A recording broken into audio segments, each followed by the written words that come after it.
नमस्कार दोस्तों, I welcome you all to study IQ। मैं हूं प्रशांत धवन और इस वीडियो में हम लोग बात करने वाले हैं दुनिया के पहले प्राइवेटली फंडेड मून मिशन के बारे में। It is very important for UPSC prelims and mains, a lot to know, a lot to discuss as always. But before we begin, इन सभी एग्जाम्स की तैयारी घर बैठे हो सकती है with our pen drive courses, जिन्हें आप परचेज कर सकते हैं studyIQ.com पे जाकर, या फिर इन नंबर्स पे आप कॉल भी कर सकते हैं for more information. UPSC perspective से ये टॉपिक काफ़ी ज़्यादा इंपॉर्टेंट है। प्रीलिम्स में इससे सवाल आ सकता है। अगर हम मेंस की बात करें तो ये टॉपिक काफ़ी इंपॉर्टेंट है, क्योंकि यहाँ पे हम बात कर रहे हैं कि प्राइवेट प्लेयर्स किस तरीके से स्पेस एक्सप्लोरेशन में धीरे धीरे कंट्रीब्यूट कर रहे हैं।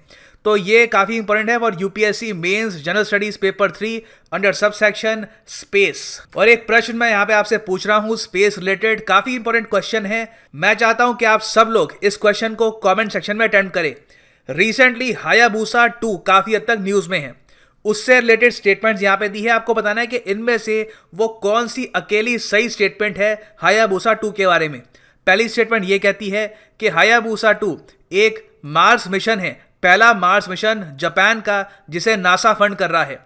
स्टेटमेंट 2 ये है कि ये एक एस्ट्रॉइड सैंपल रिटर्न मिशन है, जिसे जापानीज स्पेस एजेंसी कंडक्ट करेगी। फिर है ऑप्शन 3 कि ये एक मिलिट्री सैटेलाइट है, जिसे जापान की स्पेस एजेंसी लॉन्च करेगी।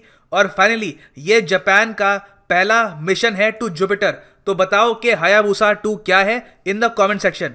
यहाँ पे आप ट्वीट दे सकते हैं इजराइल के प्राइम मिनिस्टर द्वारा बेंजामिन नेतन्याहू। बहुत ही खुशी से यहाँ पे इन्होंने लिखा है, आफ्टर यूएसए, रशिया और चाइना, इजराइल का नंबर आ गया है on the way to the moon. अब इजराइल ने यहाँ पे क्या किया है, इजराइल की तरफ से एक प्राइवेट कंपनी ने एक बहुत ही इंपॉर्टेंट लूनर मिशन यानी मून मिशन शुरू किया है, और इसका नाम है बेरेशीत। बेरेशीत बेसिकली एक लूनर लैंडर है।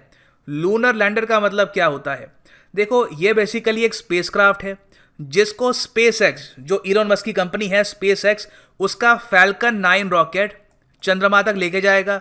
उसके बाद ये चंद्रमा के सतह से काफ़ी ऊपर डिटैच होगा और बहुत ही आराम से धीरे धीरे लैंड करके चंद्रमा की सतह पर आएगा।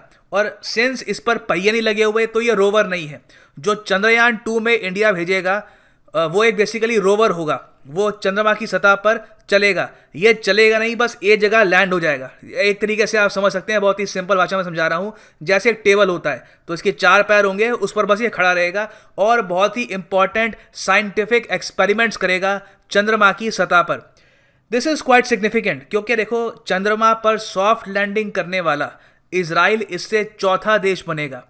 चंद्रयान 1 जो था उसने हार्ड लैंडिंग करी थी, क्योंकि जब चंद्रयान 1 इंटेंशनली जो चंद्रमा का सतह है वहाँ पे टकराया था तो एक इम्पैक्ट हुआ था। उसके बाद चंद्रयान 1 ने कुछ ज़्यादा उसके बाद टेस्ट कंडक्ट नहीं किए, मगर ये सॉफ्ट लैंडिंग होगी। सॉफ्ट लैंडिंग मतलब कि जो भी इक्विपमेंट होगा इस लूनर लैंडर पे वो सेफ रहेगा, और चंद्रमा की सतह पर खड़ा होने के बावजूद ये 1 से लेकर 2 दिन तक काम करता रहेगा और डेटा इकट्ठा करेगा। तो of course US, China, Russia, इन सब कंट्रीज के बाद इजराइल का नंबर तो यहाँ पे आता है, मगर इजराइल यहाँ पे ऑल टुगेदर हिस्ट्री क्रिएट ऐसे कर सकता है क्योंकि ये पहला प्राइवेटली ऑपरेटेड मिशन होगा जो चंद्रमा पर गया है। इससे पहले किसी भी टाइप का प्राइवेटली ऑपरेटेड लूनर मिशन हमको देखने को नहीं मिला।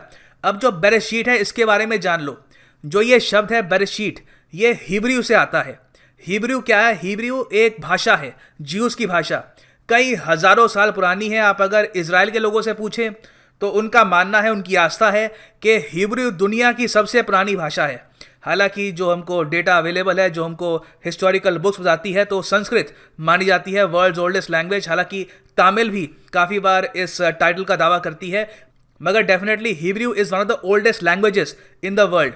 तो हिब्रू का शब्द है बेरेशीत, और इसका मतलब होता है इंग्लिश में जेनेसिस। जेनेसिस का और सिंपल मीनिंग मैं आपको समझाऊं तो हिंदी में हम कह सकते हैं इसको आरंभ बिंदु, जहां से शुरुआत होती है। आप अगर ज्यूइश बाइबल देखोगे तो वहां पर भी चैप्टर है जेनेसिस, जहां पे ब्रह्मांड कैसे बना उसके बारे में उन्होंने बता रखा है। तो सिंस ये पहला मिशन है, पहला प्राइवेटली फंडेड मिशन है बाय इजराइल, तो इसलिए इन्होंने इसका नाम रखा है बेरेशीत, जिसका इंग्लिश में मतलब है जेनेसिस। अब बेरेशीत के बारे में कुछ जान लेते हैं। ये बना कैसे, ये मिशन सामने आया कैसे। देखो बेरेशीत एज आई सेड अर्लियर दुनिया का पहला प्राइवेटली फंडेड लूनर मिशन है, पहला।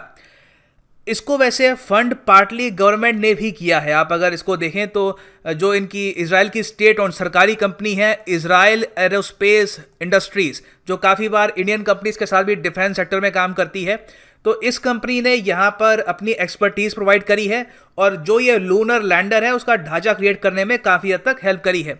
उसके अलावा देखो एक कंपनी थी स्पेस आईएल, इजरायली कंपनी है। उन्होंने वेरियस जो बिलियनियर्स हैं, इजरायली बिलियनियर्स या फिर जो वहाँ पे फिलैंथ्रोपिस्ट हैं, उनसे रिक्वेस्ट करी कि इस मिशन में वो कंट्रीब्यूट करें और दुनिया भर से जो ज्यूज़ हैं, जो इजरायली नेशनल्स हैं, उन्होंने यहाँ पे कंट्रीब्यूट करके करीब $100 मिलियन इकट्ठा कर लिए और इस राशि से ये मिशन सामने आया है। तो ये जो मिशन है ऐसा नहीं है कि एक प्रॉफिट मेकिंग कंपनी ने किया है। जो स्पेस आईएल है ये एक नॉन प्रॉफिट संगठन है। इसकी कहानी भी बहुत इंटरेस्टिंग है। कुछ साल पहले गूगल ने एक कंपटीशन शुरू किया था लूनर एक्स प्राइज, जिसमें गूगल ने यह कहा था कि अगर कोई कंपनी हमें बहुत ही अच्छा प्लान दिखा सकती है कि किस तरीके से वो चंद्रमा की सतह तक पहुंचेंगे तो उनको वो $30 मिलियन की फंडिंग देंगे। पता नहीं क्यों मगर इन्होंने उस वक्त कुछ विनर डिक्लेयर ही नहीं किया। यहाँ पे कुछ प्रॉब्लम आ गई थी तो यहाँ पे इन्होंने कुछ विनर डिक्लेयर नहीं किया और उसके बाद स्पेस आईएल को ये राशि नहीं मिली। मगर यहाँ पे स्पेस आईएल ने हार नहीं मानी। एज आई सेड, उन्होंने वेरियस बिलियनियर्स को रिक्वेस्ट करी और ज्यूइश बिलियनियर्स आपको दुनिया भर में मिलेंगे। उन्होंने बढ़ चढ़ के यहाँ पे कंट्रीब्यूशन किया और बहुत ही जल्दी 100 मिलियन की राशि इकट्ठा हो गई और उसी से हम देख रहे हैं कि आज के टाइम में बेरेशीत को स्पेस एक्स ने लॉन्च किया है। वैसे बेरेशीत चंद्रमा की सतह पर काफ़ी इंपॉर्टेंट साइंटिफिक एक्सपेरिमेंट्स करेगा, मगर स्पेस आईएल के जो को फाउंडर हैं उन्होंने इसके बारे में ये कहा है कि इनका मेन मकसद यहाँ पर यह है कि इजराइल के लोगों में, इजराइल के बच्चों में प्राइमरली इंटरेस्ट जागे स्पेस की तरफ और उनको इंस्पिरेशन मिले। वहाँ से भी कल को कोई साइंटिस्ट निकले, कोई एस्ट्रोनॉट निकले जो इजराइल को और ज़्यादा आगे लेके जाए in terms of space exploration. अब ये तो खैर उन्होंने ये कहा है और बहुत अच्छी बात है, मगर जो साइंस है इसके पीछे वो भी हम डिस्कस कर लेते हैं कि बेसिकली बेरेशीत चंद्रमा की सतह पर करेगा क्या। देखो, इसके पास एक बहुत ही इंपॉर्टेंट इंस्ट्रूमेंट होगा जिससे ये मून की मैग्नेटिक फील्ड को स्टडी करेगा। जी हाँ, मून के पास एक मैग्नेटिक फील्ड है मगर वो बहुत ही ज़्यादा वीक है। It is very very weak compare to the magnetic field of earth. और ये जो डेटा है, पहले देखो बेरेशीत डेटा यहाँ पे इकट्ठा करेगा, फिर नासा का एक बहुत ही इंपॉर्टेंट डीप स्पेस नेटवर्क है, इससे ये डेटा वापस इजराइल भेजेंगे। ठीक है, तो डेटा वापस भेजने में ये नासा की मदद लेने वाले हैं। और देखो जो मून का मैग्नेटिक फील्ड है यहाँ पे आप देख सकते हैं, ये नियर साइड का मैग्नेटिक फील्ड है, ये फार साइड का, जो साइड मून की हमको दिखती नहीं है उसका मैग्नेटिक फील्ड है। धरती का जो मैग्नेटिक फील्ड है वो कहाँ से आता है? धरती के कोर से। तो ये काफ़ी इंपॉर्टेंट है कि मून का मैग्नेटिक फील्ड आखिर एग्जिस्ट करता ही क्यों है। इससे हमको जानकारी मिल सकती है अगर हम मून के मैग्नेटिक फील्ड को स्टडी करें कि मून के भीतर क्या है, मून का जन्म कैसे हुआ था, और चंद्रमा से रिलेटेड काफ़ी सारी जो मिस्ट्रीज हैं हम उसको समझ पाएंगे। इस पर्टिकुलर फील्ड में इंडिया ने भी कंट्रीब्यूशन कर रखा है। फॉर एग्जांपल चंद्रयान-1 जो था उसने जो फार साइड है मून की, ये वाली जो साइड है मून की, इसका यहाँ पर जो मैग्नेटिक फील्ड है उसकी मैपिंग करने में काफ़ी मदद करी थी बिकॉज ऑफ द सारा इंस्ट्रूमेंट, सब KEV एटॉमिक रिफ्लेक्टिंग एनालाइजर, सारा इंस्ट्रूमेंट। और देखो जो मैग्नेटिक फील्ड है चाहे धरती की हो या मून की हो, रिसेंटली काफ़ी हद तक न्यूज़ में थी। धरती की मैग्नेटिक फील्ड न्यूज़ में थी क्योंकि उसका जो पोल है वो धीरे धीरे अब खिसक रहा है। उस पर मैं एक अलग से वीडियो बना चुका हूँ, earth magnetic pole is shifting. करीब 1.5 लाख लोग इसको देख चुके हैं। आई स्ट्रांगली सजेस्ट कि आप ये वीडियो भी देखिए। आप अगर सर्च करेंगे earth magnetic pole study IQ, आपको वीडियो मिल जाएगी। अब वापस आते हैं हम बेरेशीत पर। तो एक तो इसका काम होगा मून का मैग्नेटिक फील्ड स्टडी करना। इसके अलावा इसमें एक बहुत ही इंटरेस्टिंग एडिशन है। बेरेशीत अपने साथ एक टाइम कैप्सूल लेके जाएगा। टाइम कैप्सूल क्या होता है? टाइम कैप्सूल कुछ नहीं होता, बेसिकली एक कंटेनर होता है जिसके अंदर आप बहुत सारी इंफॉर्मेशन डालते हैं। धरती में आपको बहुत सारे टाइम कैप्सूल मिलेंगे।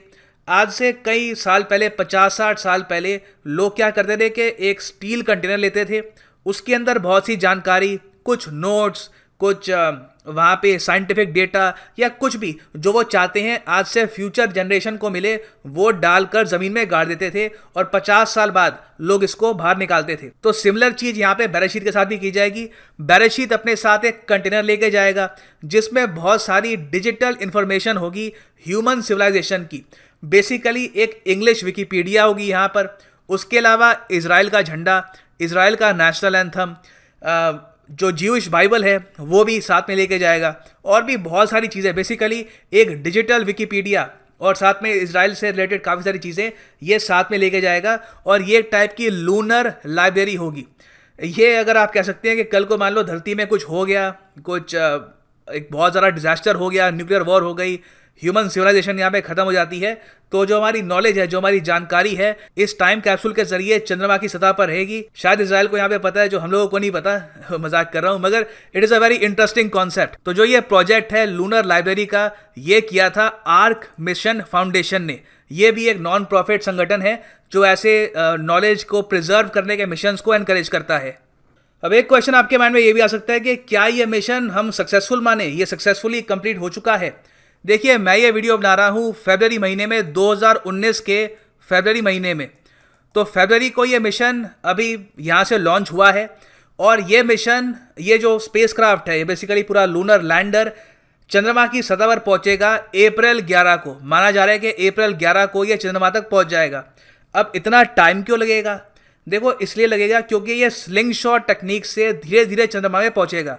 पहले स्पेसएक्स इसको यहाँ पे ऑर्बिट में पहुंचा देगा, फिर ये स्पेसक्राफ्ट घूम घूम कर कई यहाँ पे जो धरती की ग्रेविटी है उसका यूज़ करके स्लिंग शॉट करके मून की तरफ पहुंचेगा, फिर वहाँ पर भी एक दो बार ऑर्बिट करेगा मून को, और फिर मून की सतह पर यह पहुंचेगा।